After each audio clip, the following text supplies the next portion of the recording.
Bonjour, voici le Fils de Garonne numéro 5. Merci pour me lire régulièrement. Je crois que nous avons dépassé la centaine et même la double centaine.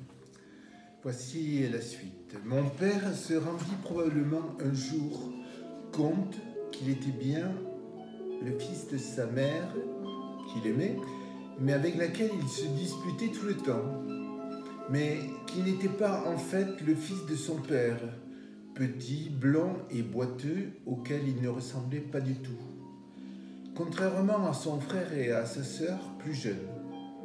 Et cela lui devint évident, il était le fils de son grand-père. Adepte de l'inceste, le vin rouge l'y ayant sans doute aidé. Ce grand-père avait même dû, en son temps, être repéré par l'entourage de la famille, car, en fin de sa vie, en raison de ses comportements repérés, socialement et moralement, inacceptables, et en raison alors de l'absence fréquente de la justice sur ces comportements inacceptables, il avait été abandonné dans un fossé par toute la communauté à cette seule fin d'y mourir comme un rat méprisable. Mon père en fut traumatisé de cette découverte de lignée et fut accompagné de cette pensée toute sa vie, ce qui lui donna un moral plus que morose, mais plutôt complètement noir, que le vin traditionnel chez les pauvres dès leur jeunesse, afin de leur faire oublier leur désarroi et leur misère, déjà là, avait peu ou prou augmenté. Ce sentiment de culpabilité que mon père avait de ce fait contre la force des choses, insculpé en lui, fut sans doute renforcé quand ensuite il se retrouva avec mon frère devenu infirme. La malédiction se fixe sur le dos, telle une trace indélébile mais invisible. Elle ne devrait cependant se voir qu'en face.